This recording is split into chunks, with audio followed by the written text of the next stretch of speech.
on. It's got so many small, tight areas that you can get right through. A lot of destructible rocks, which when you have an immortal-based army, you just break right through in like 2 seconds. And did he just make his gas before his gateway? Yes, he did. I am also kind of intrigued. I have seen this occasionally. I wonder what his plan is with this. Is this going to be some sort of crazy DT build?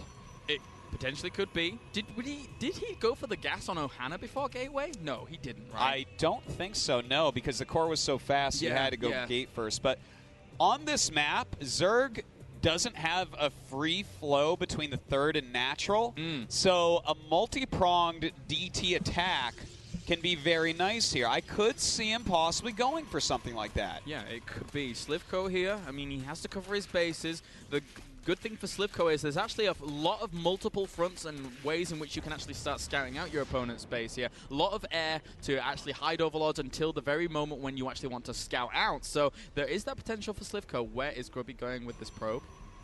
Well, he's hiding it for now. I think he definitely wants to be able to...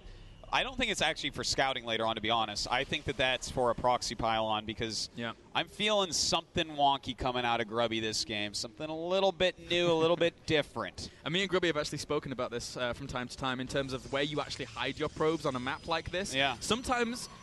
believe it or not, it's actually better to hide your probe in the middle of the base as opposed to actually near any kind of extremities, because people end up sending Zerglings around all the extremities like that's the normal place to actually go. Sometimes the best hiding place is right out in the open. Yeah. All right, so is this the same build as before? Maybe he did get the gas first because he's chrono boosting his cybernetic score. Yeah, he did it again. This might be the same build he used on Ohana. Maybe we just missed that he went for such a quick gas. Wouldn't he? Oh, well. I think it is, man. I think this is the same exact build. Yeah, where is he going to put the other gates if he actually goes for this? He still only has one gas. And he has enough room behind his minerals. Yeah. Oh my god, this is the same build. But he's... Wait, he has the Forge. Wait, no, okay, so he's not going for any +1 or anything like this that. This is the Ohana build, exactly. Apparently we just missed a little bit about the build order of it. Getting that gas first, I guess, to be able to afford enough stalkers. Wait a minute. Pitting all your hopes on this in a final game in the semi-final is kind of manly. It's kind of manly, yeah. I mean, Slivko's a man. He is a brick wall man, apparently. Yeah. But... Grubby here, balls of steel. The Overlord is coming in and is actually going to get quite a lot of intel here. It's not going to be stopped. When you see this being chrono boost like this with this Overlord, this is a big tell. Yeah, now, Slivko has to give up his third. He has to put all his defense into that natural base area. We have a little bit of harassment here. He sees a probe sharking around, though. He sees a little bit of a warp in. I'm pretty sure these Zerglings, he does know what pylons are down, so he's going to produce nothing but units from here on out. He's producing spine crawlers as well. Oh, look at that Queen trying to exploit the vision with the Overlord, and right now this third base is going to be under assault pretty heavily. He's going to be able to take out the third base, I would say, no matter what. We do have Roaches on the way now. Not out quite yet, though, so these Zealots going to be very, very useful. The drone's trying to drill. I feel like Slivko's not dealing with this right. You can't hold a third base against something like this. There's so many Zealots here. He has out 11 Zealots right now. Sure. Oh, actually a nice surround on that Stalker with the Zerglings and the drones, but still those Zealots causing a lot of problems. Warping the Stalkers now, trying to keep this going. Almost got another surround on that Stalker there. Oh, he's losing a lot of drones to those Zealots.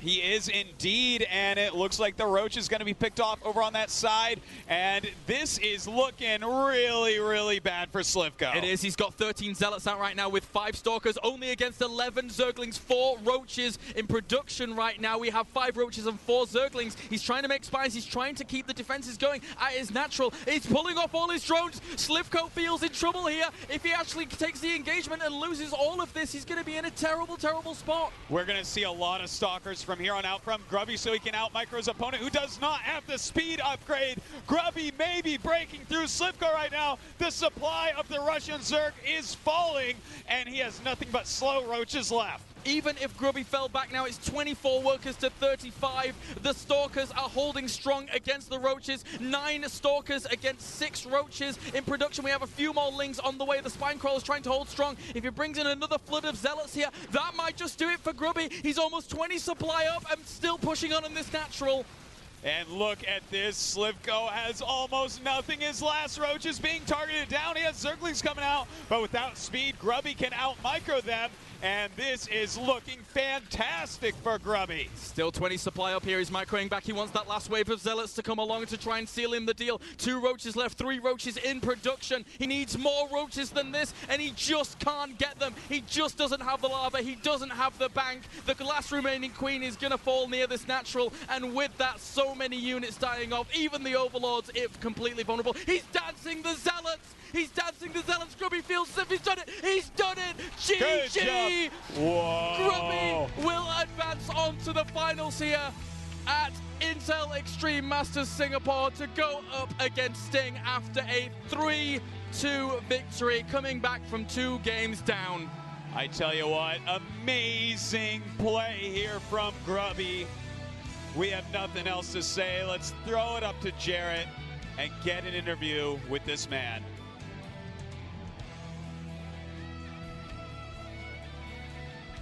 How did you feel when you were down 0-2? Pretty bad. And how do you feel right now? Pretty good! Yeah! The crowd was definitely cheering you on, man. I was doing a little bit of cheering myself. What do you want to say to the people here? Thanks everyone for your cheering. Even though I was down 0-2, I heard your cheers through my headset. Thanks so much.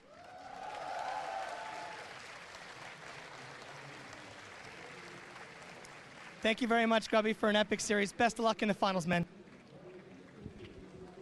All right, we're going to come back with a free-for-all, and you're going to watch me kill about 6 Korean pros, so don't go anywhere. Oh, but first we're going to analyze that game, so it doesn't.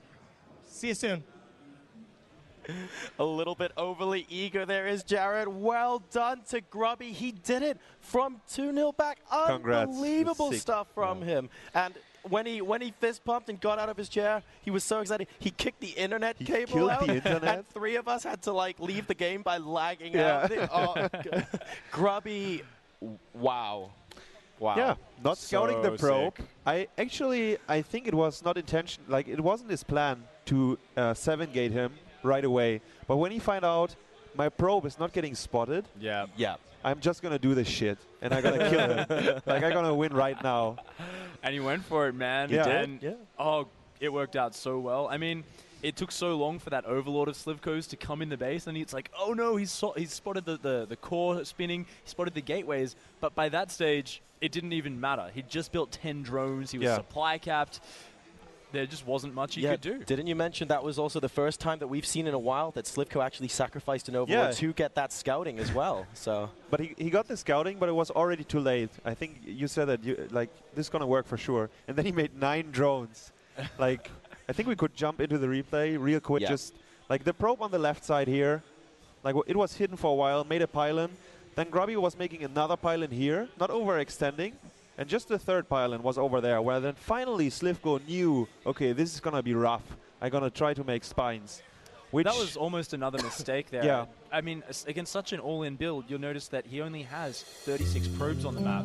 So trying to actually hold that 3rd base was probably a mistake. He kept pulling his drones down here, and as we were about to see, we see just constantly is trying to fight with drones and lings against stalkers and zealots warping, and it's just not possible. There's no way these spine crawlers are going to have time to finish. Like, try to, I guess, the best thing is pull your drones, evacuate it to the natural, get spines here, try to get roaches out and somehow survive this attack. Because I think if you fight here, like Slivko did, you're going to lose the game 100%. Absolutely. I don't think there's any way you can hold. I mean, look at that zealot count. You need to get a roach count up that's decent. You need to try and get some spines up at your natural, consolidate your DPS together.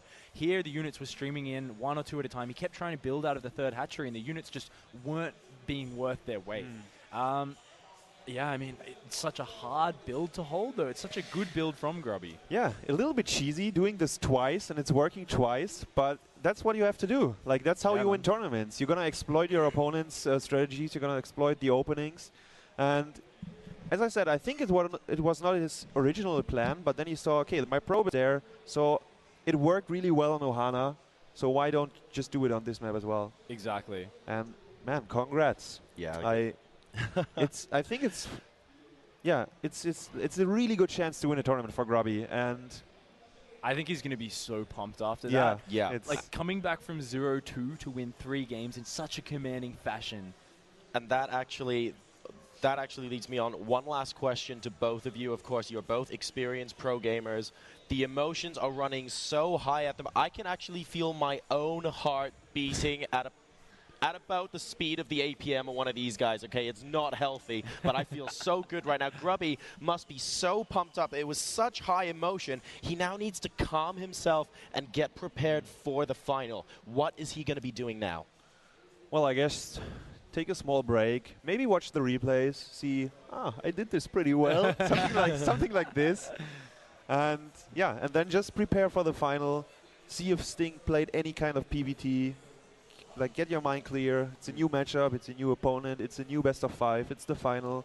But also keep in mind, like, how Slivko feels right now. This is this hurts so much, and he did a really good show. He had some really nice run into the tournament, so yeah, good job by him as well. He played spectacularly, especially that Entombed game. Mm. His defense was absolutely perfect. The way he was moving his Zergling flank around, avoiding the storms. He had perfect spine crawl positioning. His Hive and Spire were going up at such early timing. So definitely a massive props to him for getting as far as he did today. No, I completely agree with you guys. Slivko had a great showing at the tournament. He had a great showing in this series, guys, let alone the tournament. Unfortunately, he bows out at this stage to that incredible comeback from Grubby, but I don't want to take away from this. Slivko has played so unbelievably well. But for now, guys, we, after a quick break, are going to go into a pretty entertaining free-for-all game where the winner of the free-for-all happens to get one of these. Now, for those of you who have no idea what this is an Intel i7-3960X. I believe the base clock on it is 3.3 gigahertz on 6 cores.